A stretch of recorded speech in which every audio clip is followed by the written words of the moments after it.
Go in three, two, one. Welcome back to the Comic Book Bullies, where nerd is the new bully. I'm your host Leroy with my co-host. This is Eli. Yep, and we're back with another episode. And okay, this is tomorrow, but today, when we're recording right now, it is a holiday. Everybody pretty much had a 3-day weekend. Eli, did you get one? Pretty well. I had to work yesterday. Okay, so that. Oh, yeah, that's right. You did. That's what we record. But yeah, well, a lot of you had a 3-day weekend and got to relax, and of course, you got the chance to celebrate MLK Day. And Eli, we've talked about this because they don't celebrate MLK Day down in Mississippi. Damn it! What are you guys, another Arizona? Actually, we're worse. Okay, we don't celebrate MLK Day. We celebrate Robert E. Lee Day. Oh, really? Yeah, the Confederate general of the Civil War. So, yeah, apparently his birthday is sometime last week. So they never acknowledged MLK Day. They said they give people off, and recognize Robert E. Lee Day because they don't want to say MLK Day. And what kind of, do you guys eat like a pie or a cake that day? Any kind of donut or anything? Everybody just goes to Cracker Barrel, I guess. It's like super packed. Peach cobbler, something. Right. Unsweetened tea. I don't know. Mayonnaise, So I don't know what the hell is going on. But yeah, they recognize Robert E. Lee Day, so they're giving all that. But it's pissed off. I mean, you get the day off, so they can call it whatever they want to call it at the same time. As long as you get the day off or time and a half, whatever you get, hey, might as well just go with it. So, Eli, something I did want to talk to you about. That Adrian Broner thing. I didn't get a chance to watch. You get a chance to watch that fight? Adrian Broner. Pacquiao? Oh no, I didn't. I watched the UFC, but I didn't watch the Pacquiao. Ah, fuck. Well, fuck. Let's pass that. Okay. One more thing we're gonna talk about. Forget that. Did you get a chance to watch any football games this weekend? Nope. Fuck. I was working yesterday. I didn't get to watch football yesterday. Okay, you guys get a chance. See, I was off today, so I actually got a chance to watch some games and stuff like that. So yeah, apparently the Super Bowl 50 whatever is already settled. No, it's nobody's teams that they want because everybody claims they hate the Patriots, but everybody knows the Patriots going anyway. I don't care who goes. I just want to go to Super Bowl party and eat food. That's all I care about. So give me that. I don't care who wins. And the commercials. We're gonna get some commercials, Eli. I was pretty close to calling. I said a few months ago that I bet you it was going to be the Rams and the Chiefs in the Super Bowl, but I was one team off. The Saints were there. See, the thing is, I'm in Mississippi. The Saints are in Louisiana, next door. So it's a lot of Saints fans down here. Like, people have Saints tattoos all over them, everything like that. Saints paraphernalia. Everybody was watching them. So when the Saints lost, the whole state was hurt. Yeah. So that was like my state last year when the Vikings, right. lost, and then we had the Super Bowl in our town. Right. Like, they could have played in the Super Bowl. Could have been the first team to do that, and they messed that up. So yeah, it was wild. Shout out to Saints fans. There's so many of them that was super hurt. I'm like, y'all really take this shit that seriously? It's like a fucking cult. They're like, let it go. And sometimes it's not always the ref's fault. It's not always some conspiracy and not always getting paid off. Sometimes you fucking lost. Sometimes that happens, That being said, can we move on to the podcast? Yeah. Okay, let's actually get into it. For those that know how we operate, this is where we talk about the box office numbers. And actually pretty interesting. I can't wait to get into it. So, Eli, give it to me. What is the number one box office this week? Well, you posted that. I don't know. Did Dragon Ball Z make it or what? You posted it, but it's not number one. Okay, I don't know. Okay. You're never gonna try. Okay, I'll just go ahead and give it to you. Well, the thing I'll talk about what I post. So what I post was on a Wednesday. Sorry, I posted on a Thursday. Yeah. Dragon Ball Z was number one that Wednesday, so it was like the number one box office that day. And I was like, wow, okay. But the number one for this weekend was actually Glass. Oh, okay. So that did people out. Okay. Well, good for that guy. Okay, so let me ask you, have you been following the Shyamalan cinematic universe? No, I've seen Unbreakable, and I like that movie, but I never saw the second one yet. I never saw it either because he made so many shit movies. You don't know what's good and what's not, Yeah, so I wanted to see it before I went and saw this new one, and I just haven't gotten a chance to see it yet. So. That's the same way I'm like, I don't want to jump into this one. I haven't seen the other one because they say it's more of a sequel to the last one than it was to Unbreakable. They're saying you need to see the other one first. Yeah, I'm like, well, fuck that. I have to wait till Yeah, I have to wait till I'll get on a trilogy and on iTunes or Vudu or something and just buy the bundle like I did with Purge. There you go. And probably never watch it. But it was on sale. Anyway, number 2, The Upside. Oh, that one. What is that about? That's the feel good white guy becomes friends with the black guy movie. Oh, another one of those? Okay. Yeah. All right. Number 3, Aquaman. Okay. All right, there you go. Yeah. Yeah. You know what? Before we get to it, can we talk about Aquaman for a second? We break down Aquaman. Sure. Okay. I went and saw it again. I saw it 3 times for me. Damn, you went 3 times? Because I tried to go see the Dragon Ball Z movie, but it was fucking sold out. Exactly. We're going to talk about Dragon Ball Z in a second. But it was funny that I bought my tickets and I saw 3 people. Can I see Dragon Ball Z? Sold out. Can I see? Nope, sold out. I'm like, damn, you got to get the tickets ahead of time. Dragon Ball Z. Well, I couldn't. It's like every showing was like I went online and every fucking like showing was like booked. Look, I bought my tickets on Friday to see them Wednesday. The 7 o'clock showing was sold out. It was like 4 seats left in the 9:30 showing. I was like, let me go ahead and get these now before I get a chance to even see it. So, what was I talking about? Okay, Aquaman.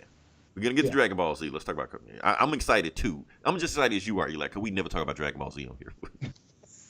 But anyway, what we're talking about is we're gonna see exactly where Aquaman places in the DC movies. Okay, keep hitting it. Anyway, I think it hasn't beat The Dark Knight Rises yet. Not yet. Not yet. It's on its heels. I said it was going to do it this week. I really thought it was going to do it this week, but I guess Dragon Ball Z kind of stepped on his toes or something. I don't know. I think it's going to happen next week. And then when that happens, it's going to be big news everywhere, and we're going to be, ecstatic and delighted and all this stuff. So, yeah. Let me just make sure, see how far it is away from how far? Hold on. I'm getting the numbers. All right. I'm here. Okay. Because I kept hitting the wrong number. My fingers are getting stubbier. Okay. It is number. Ooh, it's right there. Okay. So Aquaman right now is at 1,000,000,067, right? The Dark Knight Rises at 1,000,000,084. Oh, so it's not. It's right there. It's right there. It's gonna beat it. It's gonna happen. Fuck it. I'll go see it myself again. It was still cool. I still hasn't gotten old for me. I mean, fuck, I want to see it win, but yeah, I'm gonna go again to see Aquaman. I want to bring somebody with me. I'm gonna see. Maybe I get the family to go with me. Maybe my nephew. I don't know if he cares about that stuff, but yeah, I probably would do that. And the theater was still pretty packed too when I saw it. Even some people clapped. So it's like I think people who haven't seen it yet are starting to come around to it. Kind of like how Wonder Woman, word of mouth was getting up. Yeah, because they had. Oh no, this is actually a good DC movie. You can go see this one. Yeah. Yeah, because it was pretty packed. I mean, there was a lot of people in there, and yeah, there was actually people clapping. I was like, wow. Eli, something hit me with Aquaman, and I've always thought about this like were there any like deep themes in the movie, or was the movie trying to say anything? Was there actually a commentary to it? And I've always written the movie off like, nah, there wasn't one. But honestly, Eli, after thinking about it, there is like a theme or like an actual commentary to this movie that people are kind of overlooking. Yeah. Yeah, let me break it down for a second. I should have wrote this down, but I'm just going to go off the top with this. Okay, so Aquaman's main theme, and we're talking about in the New 52 run of the comic books with Jeff Johns, is that Aquaman's main theme is that he belongs to 2 worlds. He's mixed breed. He not quite human, not quite Atlantean, so he has to walk between 2 different worlds. So when you change his race in the movie, like to Jason Momoa to make him not racially ambiguous, but make him, native. Because in real life, Jason Momoa is Polynesian and Caucasian. He's both, So you cast, a mixed race actor in that role. It brings home the theme more of what they're saying, that they're really trying to bring home a biracial character. And he's trying to find a way to walk the line between 2 worlds. And what really brings it home is his brother. His brother, Ocean Master, who is this blonde-haired, blue-eyed, Aryan perfection, full blood that keeps reminding him over and over and over again, you're a mixed race, you're half-breed, you're a bastard. He keeps reminding him that he's mixed race the whole time. And I think with a lot of, and we live in a world of 2019 where there are a lot of, biracial, mixed race people in the world. It trying to make James Wan Yeah. is mixed race. I think he's like half Asian, half Australian, or some shit like that. I don't know. And I think the movie was trying to make it. The movie didn't beat you over the head with it, but it was definitely a commentary I felt they were trying to make with that. Yeah, it's something I noticed. I mean, yeah, I'm a half breed. Like I noticed that. It's something I picked up on, and another reason why I liked it. Like even in that when they put up his stats, when there's the fight between him and Orm, and they put up his Orm's picture, his stats, and his fight card, and all the shit he does, and it's just his half breed and drunk. Right. And he kept saying it over and over again, to drive it home to what he was saying, because yeah. And that's the whole point of the movie. At the end of the movie, it was saying, like, yes, he is the person that can bridge these two worlds together, which a lot of people say for biracial people. They said instead of having to choose this side or that side, they can kind of be the bridge the gap between, like they were doing with Miles Morales. They didn't beat you over the head with it, but he was accepting, both sides pretty easily, his black side and his Latino side. Yeah. So I thought that was pretty cool. So yeah, good job, Aquaman. Just because I figured that out for some reason, I'm gonna go see it again. Because I wanted to beat The Dark Knight Rises. I didn't even like The Dark Knight Rises. I don't even think Nolan liked Dark Knight Rises. Look, they made him do that movie. They made him do that movie because he just wanted to make Inception. That's all. That's all the movie he wanted to make. But they wouldn't give him the money to do it until he gave him another Batman movie. Like, fuck it. Here's your fucking Batman movie. You happy? Good, I'm out. All right. Now, give it to me, Eli. What was number 4? Oh, I don't know. SpiderMan? No. We just had this big build-up. Oh, is it Dragon Ball? It's Dragon Ball. Okay.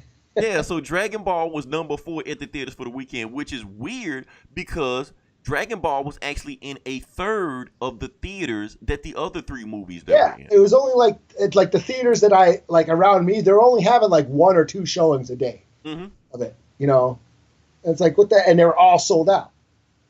So it was weird. And the thing is, if Dragon Ball was even in half of the theaters that these other movies were in, we might be looking at a different story.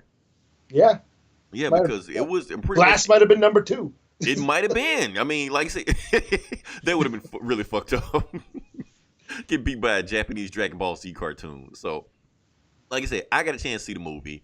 Eli, I'm gonna just be honest with you. This movie is, like I said, we've always talked about, Man of Steel was a good Dragon Ball movie, or Matrix Revolution was a good Dragon Ball movie. No, this was a good Dragon Ball movie. This wasn't a movie that was adapting Dragon Ball or trying to cater to the American audience. This is 100%, uncut, untapped, unfiltered, straight from Colombia, straight in your veins, Dragon Ball. Just stick it in my veins. Just give it to me. And that's what this movie was. Everything you love about Dragon Ball, it was that. But it was on the big screen. Now, the thing about this movie is that it's actually been out in Japan like for months now. So a lot of people have bootlegged this movie already seen it. But it's in the Japanese subtitles and stuff. So that's cool. Yeah. But I feel like it's a movie that you have to see in the theaters. Okay. And not only that, it's a movie that you have to see with a crowd. Because the crowd made the movie so energetic. It hasn't been too many movies that I've been to where the crowd was this energetic. I mean, I'm thinking like, I'm not gonna say it was Avengers level, but it was close to that. Yeah, well, I'm sure it was all fans. It was all fans. Like I said, this is not a movie that if you've never heard of Dragon Ball Z before, you're not gonna walk into this movie and know what the fuck's going on. It's not gonna happen, But if you're a fan and you understand these characters, understand the world that they come up in, you're gonna go nuts. Because especially with this movie, it's weird how it's structured. It's first thing, it's like about 30 minutes of dialogue, no fighting, just build up. Kind of like if you don't know Dragon Ball, it's kind of telling you what Dragon Ball is. It's getting you caught up. So it's fine there. But then like the last 45 minutes of the movie, nothing but a straight fight scene. Nothing but fighting. Straight fighting, that's it. It wouldn't work in a theatrical movie because, you're always going to have your love interest and your dialogue. Fuck that. This is just fighting the whole fucking time. And I was fucking loving it because the shit was awesome. The animation was great. They've had some CGI in it. Like, you're like, oh, that's where the money went. Okay. That's pretty cool.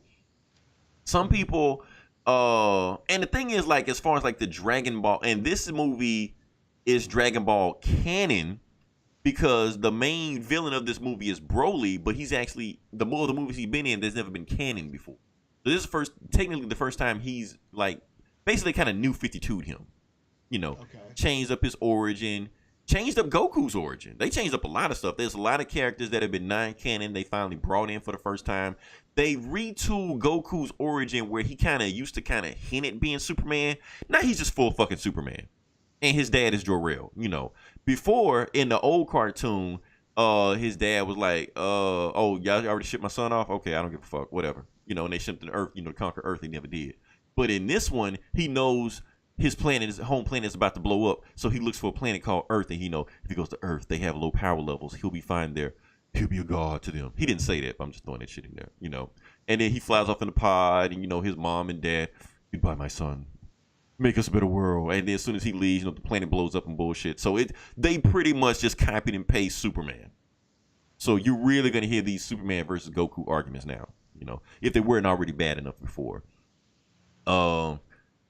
Yeah, I mean, the movie was just awesome. The crowd was into it. I actually haven't even seen, like, it's a whole new series called Dragon Ball Super. I haven't seen a single episode of it. So they were doing shit. I was like, wait, when did he learn to do that? But it was enough for me to catch up because I've seen, like, every other Dragon Ball shit. But, yeah, overall, I get the movie 4.5 out of 5.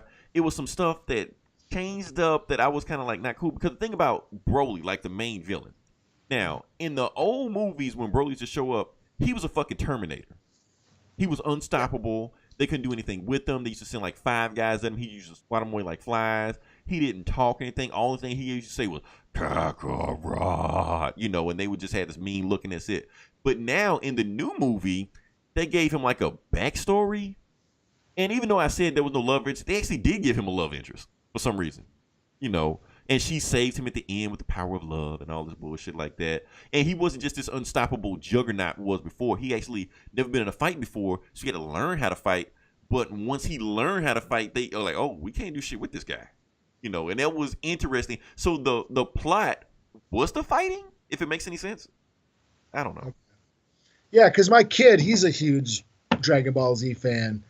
And he was like, when I told him about the movie, and he knew about it, but he didn't really express any interest in seeing it because he never thought Broly was that cool of a character. He just like, he's just Broly's like hands down the best guy they've ever had. He's like, he's just a big guy, and he hates Goku because he cried, and he's just you know. Yeah, they've actually thrown all that shit out. They changed, and that's what I was expecting. I was like, okay, he doesn't hate Goku because he cried. Okay. Yeah. So yeah, see, he just like, whatever. Broly's just one of those, you know, so powerful, whatever. You know, just he's Doomsday, basically. Basically, yeah. And, you know, I don't know, man. People are saying it's good, and he's like, well. So then we tried to attempt to see it. Yeah. And of course you can tell him that origin, because that was the old origin. Goku made him cry when he was a baby, so that's why they want to kill him. They threw all that shit out the window. So they completely knew 52 that shit. All right. Well, I wonder how he'll feel about that. He'll be like, what? They retconned everything. Fuck that shit. And some people were like that. They were like, what the fuck? You know? So, not yeah, you did have people that were pissed off. Yeah, I was like, I don't want a sensitive Broly. He actually had like a dialogue and like a scene where he was talking about a flashback and his best friend. I'm like, this is Broly? It's like if they gave Doomsday dialogue right before he fought Superman, you know. When I was a young boy on Krypton, you know, that it would be just that odd. So it's some getting used to. But yeah, definitely tell him to go see the movie. He's gonna love the movie. Yeah, and plus I think one of the last ones he's seen was, I can't remember, the one with that who looks like a rabbit. He's like that super god dude. Yeah, he's in it and does nothing. He just sits there and just drinks. Yeah. Tea. Yeah, that was the last one I think he saw, and he kind of fell off. He just hasn't been in a Dragon Ball Z lately. So when this came up, he was like, like he doesn't watch any of the new shows. I didn't even see that when I heard about it. But that's kind of what got Dragon Ball Z back, you know, from revive. But yeah, people are loving this one. So yeah. Well, yeah, we tried to see it, but couldn't. It's like getting rock concert tickets, you know. Yeah, I was like, what the hell? They're only showing one screening today? Like, what the fuck? Okay, so yeah, that's my review of Dragon Ball. Let's keep going down the list. Okay, number 5, we got Spider-Man Into the Spider-Verse. Oh, I saw that again too. Damn, you just okay. Did you have different thoughts on the movie this No, time? it's still cool, and but and the theater was kind of packed again. It's like it was still pretty full for like it's been out what, a month now, over a month. Yeah. And yeah, the theater was still pretty packed. What I thought was really cool, there was some black folks dressed up as Spider-Man in the movie theater. Oh, they had like the mask on and stuff, and yeah, I was like, oh shit, hey, Spider-Man. I think both Aquaman and Spider-Verse are both getting word of mouth. Because Spider-Verse the same way, like people are like, I'm not going to see that movie. Then people are saying, no, you need to go see the movie. The movie is good.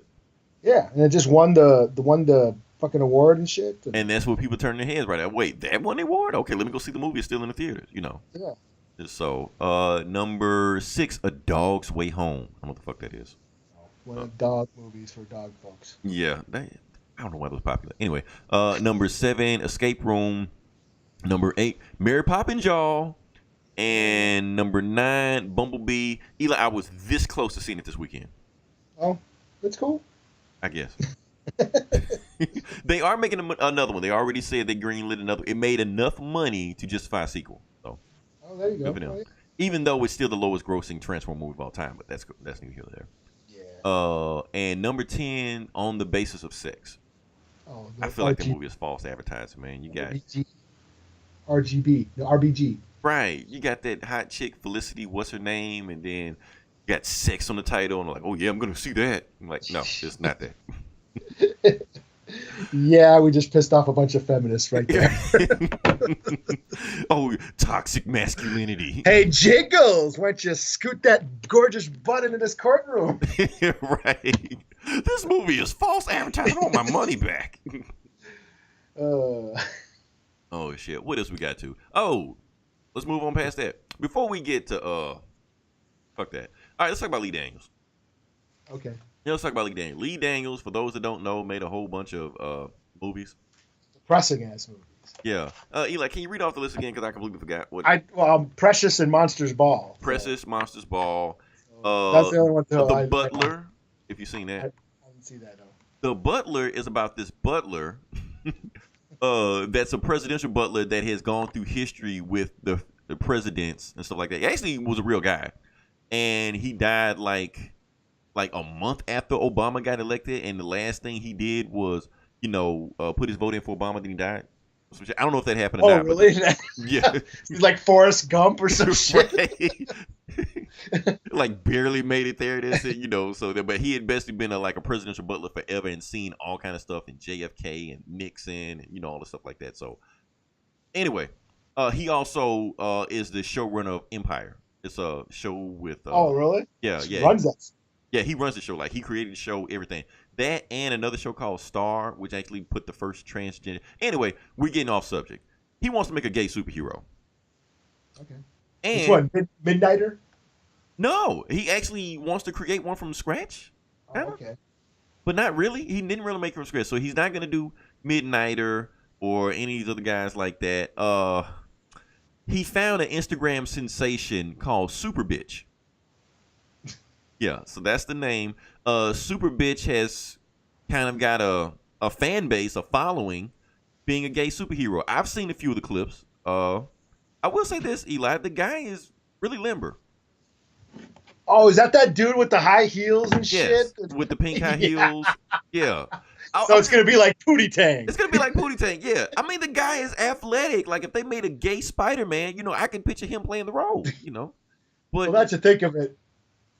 Damn, is Spider-Man gay now? They probably have it's a multiverse. They have a gay Spider-Man somewhere. Because he does move like Spider-Man. I mean, when he saw it, I was like, he looks like gay Spider-Man. Same build, same body type. Yeah, I could if they made a gay black Spider-Man, that would be it. You better not touch Miles Morales, Marvel. I know I spoke that into existence. Just take the "What's up, danger" and put YMCA over Spider-Man. He has a fishnet.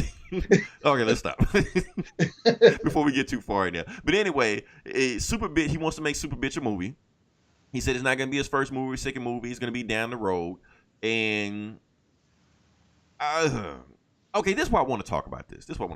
Now, comic gators are always complaining about they're always taking existing characters and turning them gay, like Iceman or what's it make gay? Joker, I guess.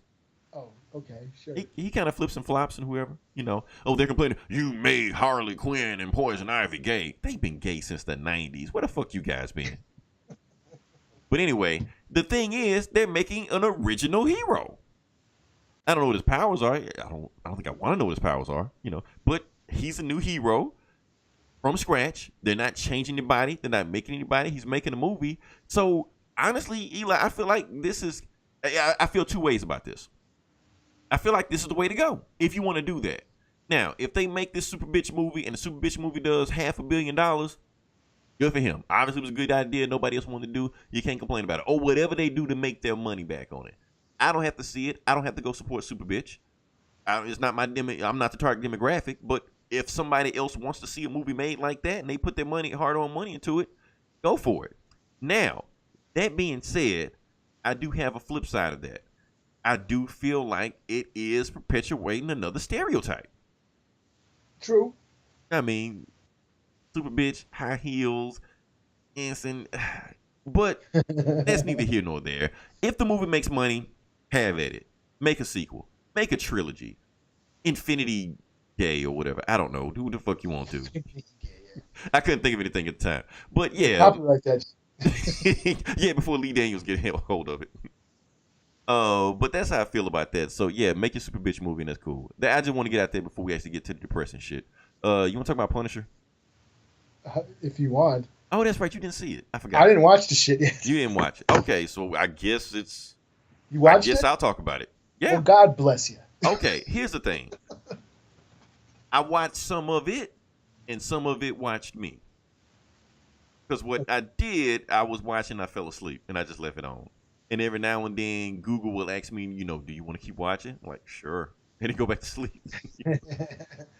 But I caught the major parts of it, you know, the meat of it. I know where the story went. I know who the bad guys are. Is there a guy named John Pilgrim in the comics? Not that I can think of. I don't know. It sounds familiar. I didn't bother Googling stuff like that. I was just going to ask you and see if it was. But anyway, that seems to be like one of the main bad guys. Of course, Jigsaw pops back up. And Eli, hot gay I mean, porn hey, star look, I'd fuck him. Jigsaw. You know. It's exactly what you said it was. He's Super hot bitch. Jigsaw. Super bitch Jigsaw. You're right. Super bitch versus Jigsaw. Now that movie make $500 million. And the thing is, it's just like you said, he's hot, he's sexy, he got a few beauty scars, something like that. And guess what? He's still banging hot women just like he was in the first movie. I mean, the first season. These chicks dig scars. Like, what the hell, man? That's the whole point of Jigsaw. He used to be beautiful, now he can't get a woman. But if he's still banging hot women, what's the point of being Jigsaw? Yeah, what the hell? He kind of defeat the point. I think he's hotter with the scars. Yeah, exactly. The woman was hotter. He was banging this time. I'm like, what the fuck, man? I don't get it. This is the weirdest shit. But yeah, I don't know. Punisher is like one of my least favorite of these Marvel movies. It's Marvel shows. It's not Iron Fist. It's not. It's better than that. But I just don't find it interesting. I don't know. I mean, because one thing, Punisher is barely in it. I'm not saying like he don't wear the suit or the skull. He's barely in it. It always got some other fuckers popping up and it's got their backstories and they got to talk about it and they got to, oh, well, I did this and I did that and it was once upon a time I did this. And then Punisher shows up like 3 shows later and then he finally shoots somebody. I'm like, nah, that's okay. Yeah. I had a couple people say, hey, if you didn't like the first season, don't bother with this one. Honestly, I like the first season better. I like the first season better, to be honest with you.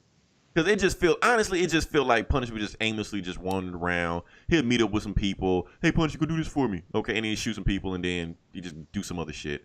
And then Jigsaw sees him. He starts crying. He feels bad about fucking up Jigsaw's face. You know, he kind of barely fucked up Jigsaw's face. So, but he feels guilty about that. You know,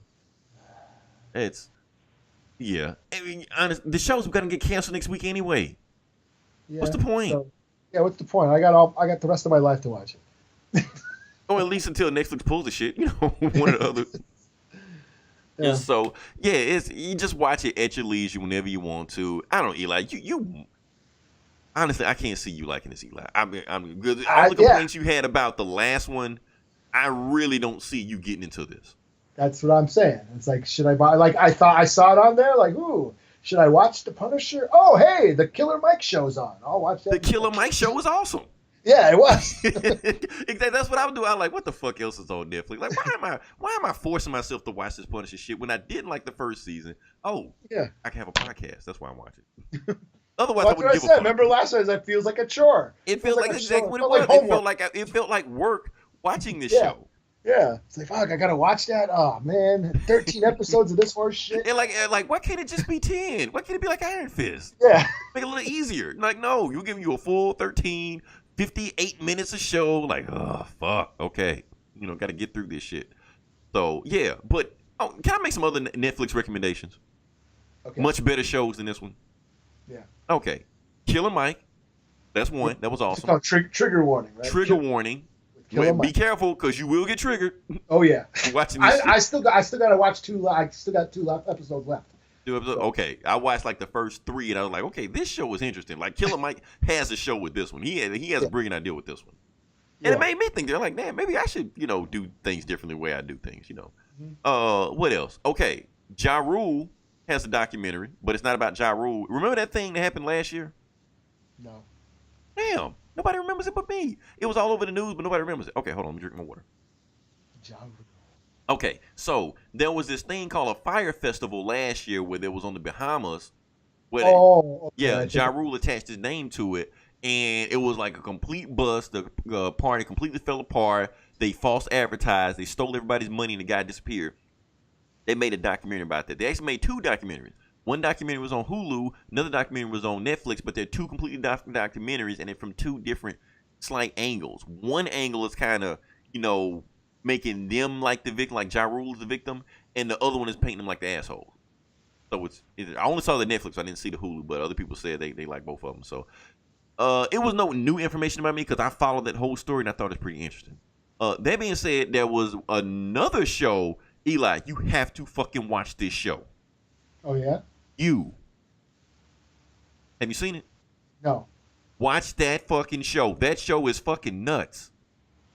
Okay. It's actually good. It's like 10 episodes. It's a whole season. It's already been renewed for the 2nd season. I won't tell you anything about it. All I know is that I'm like in the fourth episode right now, and I'm like, this shit is fucking crazy. And everybody's saying, oh, don't worry, it gets crazier. So yes, go watch you. So that being said, that's the kid. Is that the one with the fucking like hammer or something I saw? I think so. There is a hammer in there. Okay. Yeah. All right. So there, I just gave you 3 choices better than Punisher. Go watch those shits. Not you, Eli, but everybody listen to this. Go watch those shits. Watch Punisher whenever you feel like it, or don't watch it. I don't care because it's just gonna get canceled anyway. So yeah, I don't know. All I got to say on that. What else we have on the menu? SpiderMan. Oh shit! Yeah. There you go. That's why we pay you the big bucks. Okay. Yeah. Let's talk about Spider-Man Far From Home. And I'm glad you brought that up because there was some other stuff I want to talk about. So, Spider-Man Far From Home dropped their trailer. It actually dropped like the day after we did our podcast, and I wanted to squeeze it in, but we didn't get a chance to. And Eli, what you think about it? I think it's fine. It's cool. It's fine. It's cool. Yeah, it's another Spider-Man movie. We've seen a billion of them, Mysterio, and is that Hydro Man, and look like Sandman? Okay, they're saying it's not Sandman. Oh, okay. But they're definitely saying that it is Hydro Man. All right. But it's a rock or monster villain. Like, basically it's not Sandman, but like some other rock monster villain like that. They had like a cloud villain that was in there. They had a lava villain that was in there. So it's supposed to be like some elementals popping up in there. And then, the trailer make it looks like Mysterio is going to be the one saving the world and stuff like that. But come on, we read a comic or two. We know Mysterio is doing this shit. He's full of shit. He's full of shit. We know this, Yeah, he's Super David Copperfield. Exactly. That's basically the point. If David Copperfield was a villain, so he's making all this bullshit. He wants to make himself look like a hero. That's what I'm thinking. He's doing this shit to make himself look like a hero, which is actually a pretty brilliant idea because he wants to be like Iron Man and Avengers and Spider-Man and be worshipped and loved and stuff like that. That actually sounds interesting. That actually sounds interesting. I So didn't think of that. I didn't think I didn't think of his motivations yet. yeah, I mean, I might be making stuff up, but it sounds pretty interesting. I just said, oh, it looks like they're making him into like another Doctor Strange and shit. That's what I was wondering. Is he actual a sorcerer or is he still like an illusionist or whatever? He's got to be an illusionist, but he's doing stuff to make him. He's all that because that's his thing, you know. Yeah, he's an illusionist. Yeah. He's like a magician. Yeah, musicians, illusions, whatever. Interesting thing that I saw in there. Okay, like I said, we saw the romance between Happy and Aunt May. That's pretty cool. It looked like she has the homeless shelter like she did in the comics and in the video game, so that's pretty cool. Like I've been playing the video game. Oh, have you not played it yet? I've been playing it. Okay, I've beaten the thing like 3 times already. Okay, yeah, I don't know how far I am, but I'm just doing a lot of getting all those side missions and finding backpacks and taking pictures of shit. That's what I was doing. Like you got all this crime and you got all these missions going on, but then like a bird pops up like that. You get crime tokens for it, so you go find a bird and stuff. Went to the top of the World Trade Center and like actually felt vertigo and shit. Like holy shit. And then dive off and stuff. Oh yeah, then I dove off. It's like wow, this actually looks like because I've been in the World Trade Center for real. Yeah. So I was like, holy shit, this is like the real thing. I'm like, dang, holy fuck. And I got my heart you're standing on top of this stuff, so yeah. Then I jumped off and whoa. Okay, so what landmarks have you seen yet? A bunch. Rand Corporation, the Wakanda Embassy. Yep, found out. Oscorp. Of course, all the Daily Bugle and like the Rockefeller Center, all those New York tourist places. Madison Square Garden, so like yeah, that's it. Radio City Music Hall. Did you see Avengers Tower? I haven't seen that one yet. No, it's there. It's in there. Okay. Yeah, so I'm just kind of like unlocking each area. Like I'm not going crazy like I did with Batman, where I just, go from one end of the city to the other. I'm kind of like sticking to one area and getting everything done in that area, and then then on to the next, what do you call it? The towers, the cell phone towers or whatever. Yeah, where you just unlock everything. Unlock the shit. And, look at all this shit I can do. And I was, I think there's a way you can turn the mini map off. Okay. If I can do that, I'm actually gonna run through it again. All right. And I like the last person I beat was Shocker. Okay, so you're about a third of the way there. Yeah, you got a good way to go. Yeah. Yeah, and I snuck into one of those, the thing with the train where I helped the cop find the fuse boxes or whatever, and then they drove away. It was the demon guys, and there was like that car. I had to chase the car down. And that was like the last thing I did. I was you're gonna get a bunch of missions like that. Yeah. Yeah, so they're gonna keep repeatedly popping up. So, one other thing I want to talk about: Spider-Man: Far From Home. Nick Fury's in it. Yeah. Yeah. And one thing that's interesting, like, why is Nick Fury recruiting a 16-year-old? But it made me think. Now, I do want to say this one thing. Like, a lot of people are confused right now. Like, where does this movie take place? Like, does it take place after Endgame? Does it take place before Infinity War? Kevin Feige has gone on record actually multiple times saying this movie, and not only him, Tom Holland said it also, the movie takes place after Endgame. Yeah. Like, completely. So, whatever happens at the Endgame, it happens now. So, yeah, some people are depressed. Saying, okay, so how is Nick Fury there? He's dead. How is Spider-Man there? He's dead. Blah, blah, blah, and all stuff like that. They're back. It happens. But if you want to say that so Endgame had no stakes, let's think about this for a second. Happy Hogan tells Spider-Man, you're on your own this time. Now, why did he say that? Yeah, where's Tony Stark? Where are any of the Avengers? Why is Nick Fury recruiting him? Why he got Captain America on speed dial? He's got Tony Stark. Why is Happy always hanging around? Where is Tony? It's making you think. I don't know. Is this the new Avengers? It may be. I mean, no Thor? I mean, Black Widow? Really? Hawkeye? No, he gonna bypass all those guys. Let's get this 16-year-old. Or maybe there's just some shit going down in Europe and Spider-Man's there. That may be true. But why go for Spider-Man? It's the only guy you're recruiting. When you have the Avengers, because Nick Fury has popped up on the Avengers plenty of time before, he just showed up at their house. Like, hey, got a mission. He didn't need all of them. He could probably just get one of them. but he's going for Spider-Man. So it makes you think that maybe something has happened to them. Yeah, well, I mean, once the absence of Tony Stark, I was kind of thinking that anyway. So. Yeah, I mean, Happy's here, on your own. But does it make you think like, where's Captain America? Where's Falcon? War Machine? Somebody. Nope, let's get the 16-year-old. So, I don't know. Maybe they'll explain it more when the movie actually comes out. And like I said, I trust Marvel. They'll figure this out. I know it'll be a completely good explanation when it finally comes out. Some people are saying it might be time warping. I don't know if it's true or not. They saying it may be after Endgame, but before Infinity War. Like, that makes no fucking sense, but okay. Well, or it might. That actually might make sense. I'm not gonna think about it too much. Let's move on past that. But yeah, good movie comes out July. And Eli, we're not too far away from the superhero kick up that's about to get started. I think both Shazam comes out in April. Captain Marvel comes out in March. Yeah. We're right there. Yeah, we're right there. We're about to get started again. Let me see. Is there any video game news we can talk about? We can, but that PlayStation, I don't want to talk about it. Oh, do you want to talk about that Assassin's Creed shit? Sure. I didn't play it, or I don't even know what it is. So. Oh, well, okay. So yeah, let's move past that. We'll skip it this week. Don't worry, we'll have some good stuff for you next week. That being said, let's move on to the bread and butter of the podcast. This is where we actually talk about the comic books that came out last week. And Eli, I think you got more books than me. I guess you can go first on that. Okay. I will start out with Shredder in Hell. Okay. Teenage Mutant Ninja Turtles, the #1, this little miniseries where, I haven't read I haven't been keeping up on the IDW run. I've read some of that. I know they've sort of retconned the origin stories as far as making the Turtles and Splinter their reincarnations of old, ninja warriors and stuff like that. And this starts out where Shredder is dead, and his spirit goes to hell, and it's just him traveling through these different levels of hell. Did it say how he died? It looks like, from what I don't know if it's true or not, but it looks like Splinter killed him.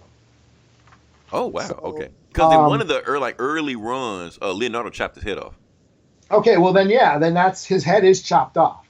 But this also reminds me of the very first #1 back in the day, where they fought him on the rooftop. Kind of the book that the old movies were based off of, where the Turtles sort of ganged up on him on the rooftop. That's what it looks like it's happened, and then Splinter kills him. That's like a flashback, anyways. I'm not sure if that's where it's going. With that, that's where they were going. But it sort of goes through his, flashbacking through his life, back to when he was kids, with him and, Yoshi, the who Splinter ends up becoming. Him there, as kids, and then he meets the Takeshi Tatsuo, the old master of the Foot Clan, the reincarnation of Oroku Saki. So he's going through. It's just pretty cool of him just going through all these different planes of hell, on searching for the power that gave him, vengeance and all that shit. And then at the end of the book, he meets like these demon versions of the Turtles, and that's where it ends. So it gets a little wordy at times as far as the power that you have is actually a metaphor for. Desired and all that stuff. It gets a little, hokey at times, but still cool. Art is really cool. I give it a 4 out of 5. I thought it was pretty sweet. So, yeah. Oh, okay. Okay. Let's go with Superman #7. All right. I may be getting the number wrong. So basically how the book starts off is, let's just jump right into it. The book starts off with Jonathan Kent, little baby Jonathan Kent, that is now grown to 17-year-old Jonathan Kent. Yeah, so all of a sudden he's grown. He's been gone only 3 weeks, but he's grown about 7 years since then. And Superman sees his son and hugs him and super hugs him and won't let his son go. Like, Dad, you're embarrassing me. Quit hugging me. Oh, I miss you, son. And then he finally lets him go and ask him. Then he gets mad and like, where the hell you been? And he was like, yeah, I was going to get to that. And he sees him. Like I said, his son is older. he has like a little scar on his cheek and stuff like that. He's like, wait, why are you older? Okay, is this red kryptonite, blue kryptonite, green kryptonite, gold kryptonite? You're like, nope, nope, nope, nope. Okay, Brainiac, nope. Did Lex Luthor put you in a cell and clone you and with Cadmus? Like, nope, none of that. Dad, I lived all of this stuff. This is me. I am you. I am this age, and I've been trying to get back to you the whole time. For me, it's been years. For you, it's been weeks. You know. Okay, so first thing we need to do, we go talk to your mom. Your mom has to see you right now. So they fly over to Lois' apartment because, like I said, Supes and Lois are kind of separated right now, but not really. So Lois sees Superman outside of the window, and she's just in a robe, so like that, and she thinks it's a booty call. Well, hello there, Mr. Kent. She started opening up her robe and stuff like that. And then Jonathan all of a sudden pops up, and Superman tries to put his hands over his son's eyes, not knowing the son has X-ray vision, and then he's like, Jonathan? And she sees him, and she didn't realize how old he got, so she started hugging him and stuff like that, and she gets mad at him. She's like, okay, tell me where the hell you been. He's like, okay, I've been trying to tell you this for the longest. And actually, this is the part where Lois and Jonathan were there also. They both tell the story of how they first got with Jor-El, and they went on his spaceship, and then they went flying all around the galaxy and stuff like that. And Jonathan and Jor-El gave Lois a Superwoman costume, which is actually a throwback from like the old books, she used to have because she used to be Superwoman and stuff, to protect her from the dangers of space. Right before they can get going and see what's going on, they get attacked by a spaceship. And the spaceship is surrounded by the Dominators. Those guys again, the bad guys that they keep using over and over and over again. So Jor-El and Jonathan fly out, and just take out the whole platoon by themselves. And Jor-El even says, yeah, the Dominator ships that just attacked us, they were on their way to Earth. So my son and his super friends, we just saved them some trouble. That way they didn't have to worry about it. So they went flying off, and Lois said she was hungry. So they went to this planet that's got this bar and stuff like that. And, she's walking around with Superman, House of L symbol on. And Jor-El is saying, Lois, let you know that symbol on your chest, that's royalty. You're like, oh, Jor-El, you trying to make yourself bigger than what you are? Like, no, not me. My son, your husband, Superman. The entire galaxy knows who he is. So wherever Lois Lane goes, everybody just looks at her and start working. You remember the scene in BVS where they start worshiping Superman's feet on the Day of the Dead? Basically, that scene happens. They basically start worshiping Lois' feet because they say she's the wife of Superman, and everybody starts asking for help. She was like, "Wife of Superman, save us! Do this for us! Do that for us! We got this. My son is trapped on planet Daxam. Can you please save him?" And Jor-El's like, "Look, I can help you out. Tell me what to do." And then they go to Daxam. They save the stuff like that. And before they save the basically got this slave ring on Daxam, and before they go there, Jonathan asks, Jor-El, "Grandpa, let me get him." And he's like, "Have at it." And Jonathan just beats the fuck out of everybody by himself and frees the slave trade and stuff like that. And Lois realized, okay, I'm kind of slowing everybody down and kind of messing up. So I tell you what, I'm just going to take a spaceship and just fly back to Earth. And you guys can keep doing whatever you're doing. She flies, and that's the end of that story. And then Superman says, okay, so after that, what happened? And Jonathan was trying to tell him, yeah, the moment Mom left, that's when things got crazy.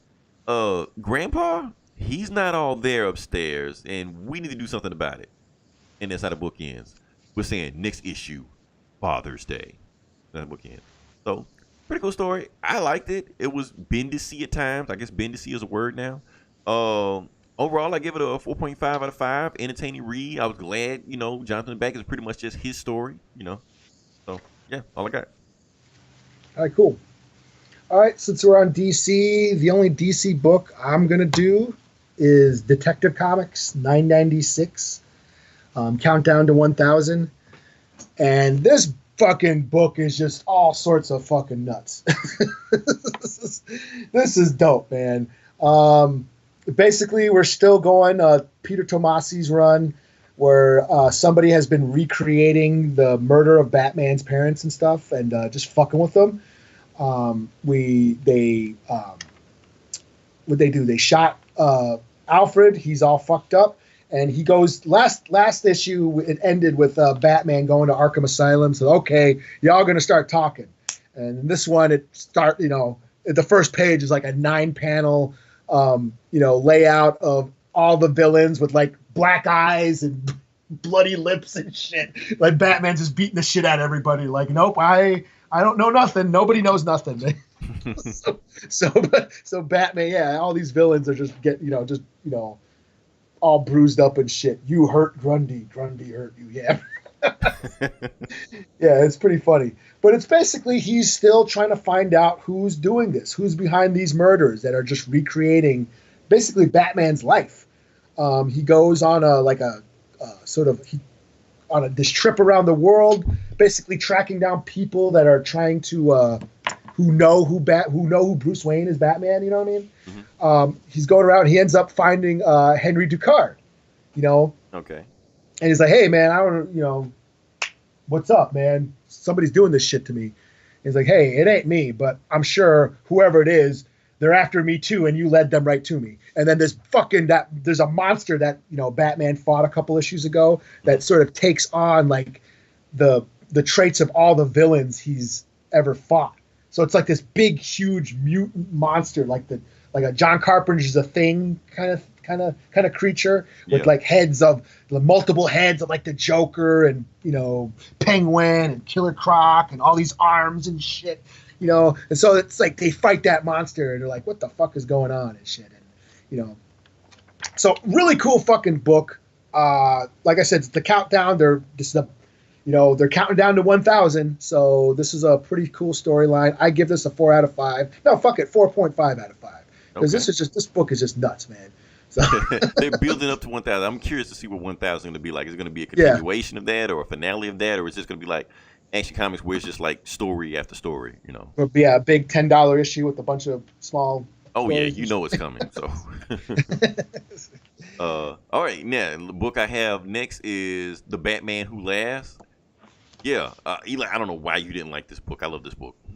Okay. Honestly, but let me just get into it. Yeah, I mean, it's not I didn't like it. I just I read this and I thought, oh, that was okay. And then I read Detectives after it. And I was like, damn! I got you in perspective. I get what you're saying.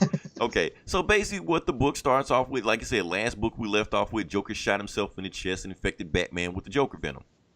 So this book opens up with Joker with with a hole in his chest the size of a baseball on the operating table, and Alfred is trying to save him. Meanwhile, Batman is pumping every single bit of Joker serum, in his body as much as he can. And Alfred's saying, okay, all that serum in there, what will that help you do? Well, that'll give me about a week before I turn into Joker. Like a week at the most, yeah. I'm like, well, that's not good. And I know and she's like, whatever you do, Alfred, you got to save him. And Alfred's like, I can't save him. He has a hole in the chest size of a baseball. Like, do what you can to save him. And then you start thinking, well, even if I did save him, it's the Joker. Should we even be trying to save him? Or even if I don't save him, maybe I can, cause no oxygen to his brain and maybe he'll still be alive, but he won't be able to do anything. You're like, Alfred, put your hands back on the fucking clown and make sure he's alive. And he's like, well, I'm gonna pretend like the Joker is talking and you, not you. He already realized he's starting to freak out. So he goes with Gordon. He dressed up as Harvey Bullock, trying to get clues, stuff like that, and he starts freaking out around Gordon also, going like, something's not right about you. You're kind of off, But at the same time, he still managed to get clues and stuff. He finds out the clues. Because they just found another dead Bruce Wayne. And they kind of figured out what he's doing is that, of course, the Batman Who's Laughed is basically plucking these Bruce Waynes out of whatever they were doing. And as they're doing, like this one obviously is some kind of high tower and stuff like that. And when he plucked him into this universe, he just fell right in the car and that's it. And of course, in his universe, he was mayor. He was happy. And he realized what he's doing, like every one of these every one of these Bruce Waynes he's killing, he's basically taking some kind of serum because he's going to turn everybody into some kind of nightmare version of him also. He's going to infect the entire Gotham. But that's okay because Batman has a contingency. It's in Wayne's Tower.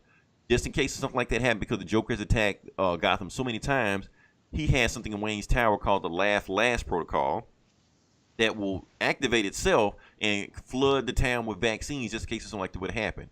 So he knows the Batman Who Laughs is going to attack that because he's also Batman.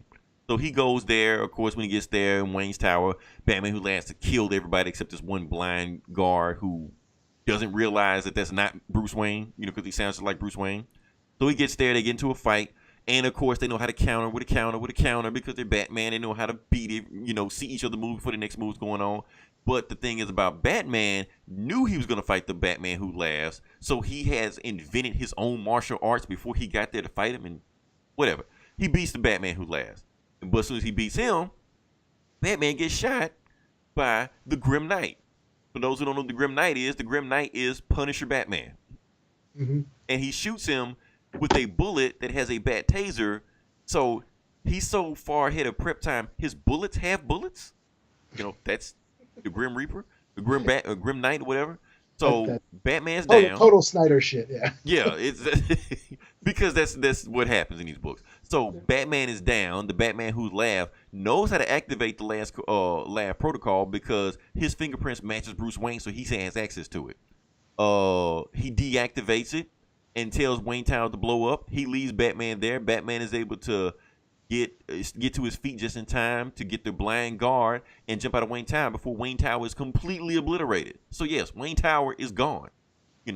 He goes back to the Batcave and tells Alfred to wake him up now. And Joker's just laughing the whole time, and Alfred's trying to tell him he's not laughing really. He's just breathing. That's how he breathes, by laughing. And Joker's like, "Oh no, I'm awake." And then, Batman is like, "Okay, tell me what the fuck Batman who laughs has going on right now." They're like, "I don't know. There's only one person who knows." And then it cuts back to Commissioner Gordon, and he's talking to James Gordon Jr., another Scott Snyder creation. Yeah.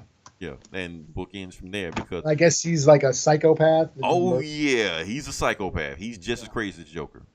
Yeah. Yeah, he was in that Black Mirror story. Actually, Bruce Wayne Batman never fought him. Dick Grayson Batman fought him or some shit. He was actually storyline before. Oh, when Dick Grayson was. Oh, that's right. It was like the last story right before the New 52 kicked off. Okay. Yeah, so that's when James Gordon Jr. came in at. So, yeah, overall, like I said, I love the book. 4.5 out of 5. Just because Punisher Batman is showing up, killing people again. Batman who laughs finally gets loose and starts killing people. And my favorite part about it, the stuff they were saying about Batman, because Batman looks at them like the nightmare version, and they were like, "No, Batman, no, Bruce, we look at you like the nightmare version. Like, you're the worst." Yeah, you're the miserable version. You're the least effective Batman out of all of them. We've all accomplished what we tried to do. You're the one still going in a circle doing the same bullshit over and over again." Because you live by some kind of crazy morality. So it was just a well-told story. They, this Batman knows everything about that Batman, and so many Batman. I love it. Yeah, I thought it was really well written. It's Scott Snyder. He knows what he's doing. The art, Jock's art is cool. Mm-hmm. There's just a couple of issues I had. It was such a shocking ending last time. Oh shit, Batman's infected with the Joker venom, and then you open up this book and he's injecting himself with serum and he's fine. but he's not fine. I mean, he's not fine. Yeah, he's got a week. It's like, oh man, I thought we were gonna have fucking Joker Batman again.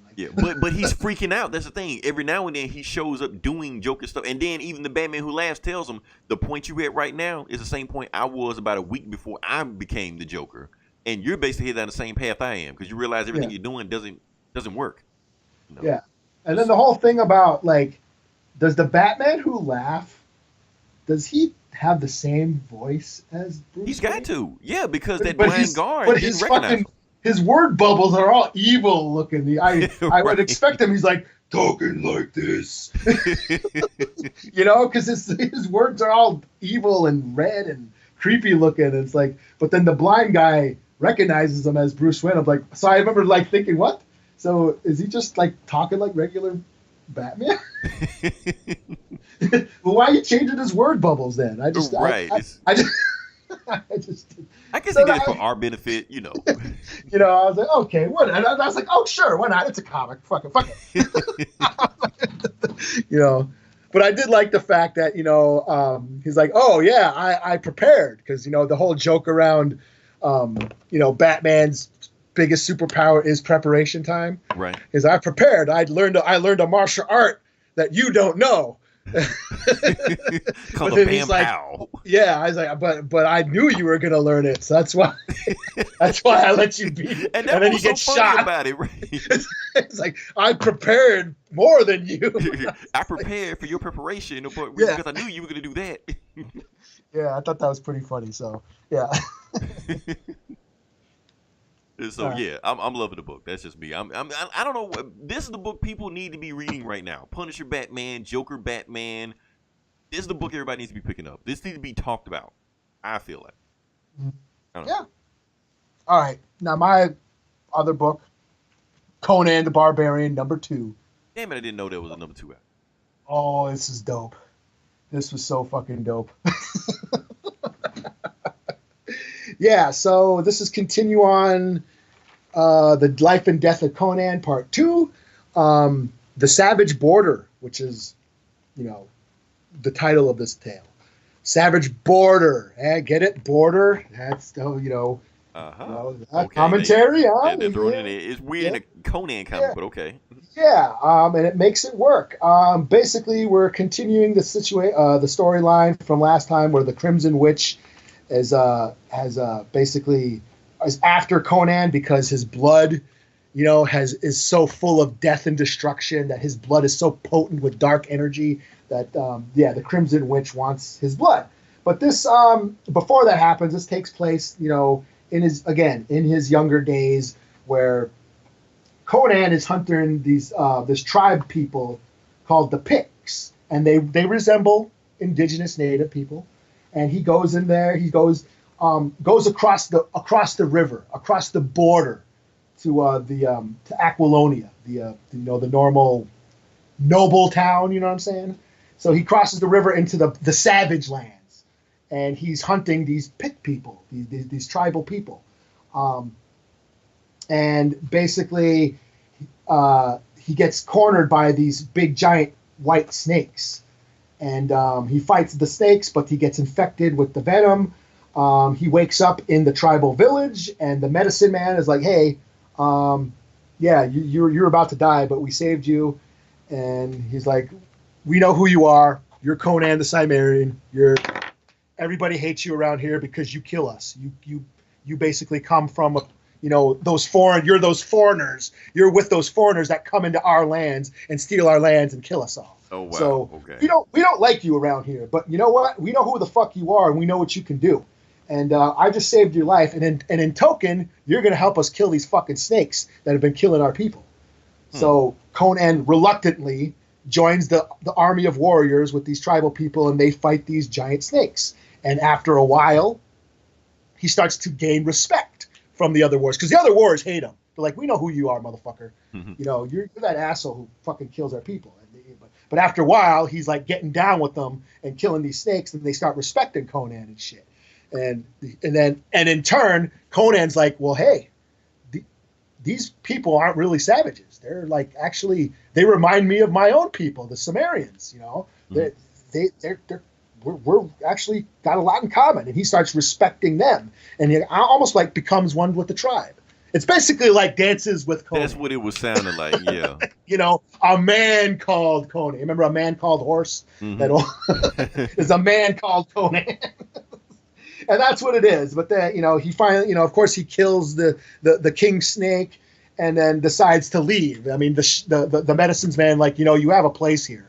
You're one of us. Like it or not, you have more in common with us than you do with those assholes on the other side of the border. Because they don't respect your ways. They don't respect our ways. You have a place here. He's like, "No, I'll find my own way, man." And then he ends up leaving. He ends up leaving and goes back across the border, and he's kind of miserable. He's back into the bars and into quote unquote civilization, and he's just not digging it. And he kind of just wanders away, and it just it shows the last panel, those kids that stabbed him in the last issue. Right. They're like, "Hey, there he is. We need to get him." And he's, "Not yet, brother. We need to wait. We need to wait till he's nice and ripe." Oh wow. Okay. So that's where it ends. So this was just a fucking cool ass story. Me as a Native American, I was like, "Oh man, I had like a little bit of an issue with the way they were portraying these tribal people.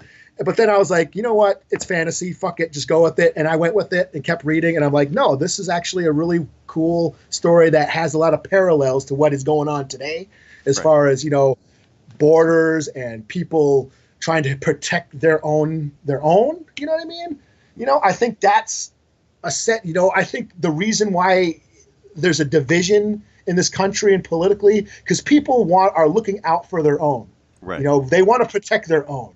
And not realizing that that's what everybody wants to do. And that's the one thing we all have in common is we want to protect our own. And that's all these people are doing is protecting their own, but, we keep encroaching on each other's shit. And, that's where the conflicts happen. And we need to I guess the message is we need to respect each other's ways. Right. Because in the end, we all sort of want the same shit. Right. You know what I mean? You think bigger than just, you and your, community, family, things like that. Like take other people in consideration also. That's kind of where the disconnect comes. Yeah, and it's like just because people are different than you doesn't mean they don't have the same interests as you. Right.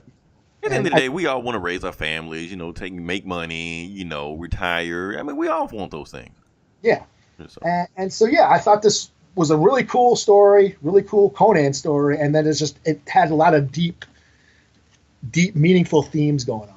So this is again another 5 out of 5 with this Conan. Conan the SJW.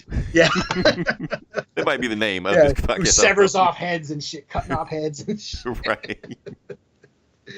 Yeah. So, that's all I got. Oh, that's all you got? Oh, I thought you had more than that. Okay. Yeah, we should have talked about it earlier, but we can talk about it now.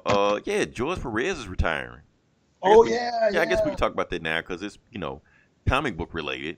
Yeah. I feel bad about it because for those that don't know, well, if you're this far into the podcast, you know who the fuck George Perez is. Yeah. If not, you stop and go do something else. Like I said, he made Christ on Infinite Earths. So many other books. He was on that legendary run of Teen Titans. Eli, I'm actually reading that run right now. Oh, really? Oh, because you got DC Universe. Because I got DC Universe and I'm reading it. I'll be honest with you. The first 20 issues were actually kind of slow, other than a few issues where Deathstroke pops up, and then Deathstroke kind of just disappears. You don't see him again, But now I'm at the part where, like, Brother Blood shows up and stuff. Like, okay, this is starting to get interesting because Brother Blood is in charge of this teen cult where he, recruits teenagers and stuff like that. And since Teen Titans are teenagers, they go undercover in there to find out what's going on. And, and it's just... It's really interesting, especially when you got Wally West. I'm not going to get too deep into it. I'll talk about Teen Titans later on. Anyway, it's getting interesting. I'm almost at the Judas contract, which I'm really trying to get to. But one thing I'm starting to realize why Teen Titans was so popular back then. Okay, remember how we talk about the X-Men, how they had all these hot women? Yeah. Well, let's just say George Perez has a certain way he draws Starfire. That is kind of catches your attention. Wonder Girl too. Like Wonder Girl is like super hot in there. So yeah, but that's George Perez. But yeah, and the thing about George Perez, the way I'm reading his book, like you can literally read all of his comics like without reading the letters. That's how descriptive his panels are. Like he loads the book with panels and stuff like that, but they're so descriptive you can just read it straight through, and every fucking thing that's going on. It tells the story. I love artists like that. Jim Lee was like that, where it's so descriptive you could just read his stuff straight through. Kirby was like that. McFarlane like that. All the greats, all the legends do that. Yeah, he kind of defined the characters for like the 80s. Yeah. Like so many other people were ripping him off, He did some, like when I was reading that Avengers run, like every single book ever made, he had an Avengers run in that, and he was drawing the shit out of Wasp in there too. I was like, I shouldn't be looking at Wasp like this. But yeah, Wasp was fucking hot in those books. But yeah, man, that's a sad. All the greats, man, they're leaving. Yeah, he also drew that one cover of Crisis with like how many characters were on that cover. Oh like, yeah, that was fucking insane. Everybody on there, and that's the thing they said. George Perez was like extremely descriptive. Like he threw like Crisis itself. Like you read those books, there was so much shit crammed into all of those books. It was just amazing stuff that he did. Yeah. I'm trying to look up. I guess the one person that wasn't on that cover was Hal Jordan. Wow. So yeah, that's just Something. Okay, but like I said, if you listen this long, definitely like, share, subscribe. Listen to our other podcasts we have. We got our sister podcast, Geek Savs. We have this Geeks and Comics. I want to see what they got to say about these books. We also have Instruments in Destruction. We have this Geeks and Comics. We have Hoodoo TV. We have Get Valiant. I don't think we have any more football podcasts. I think we're done with that. And yeah, like I said, that is the Outright Geekery Network. We geek out. Ding. Trademark by somebody. I don't know. Maybe I'll do it. That being said, this is Leroy. This is Eli. We will talk to you guys next week. Same bully time, same bully channel. Okay, cool.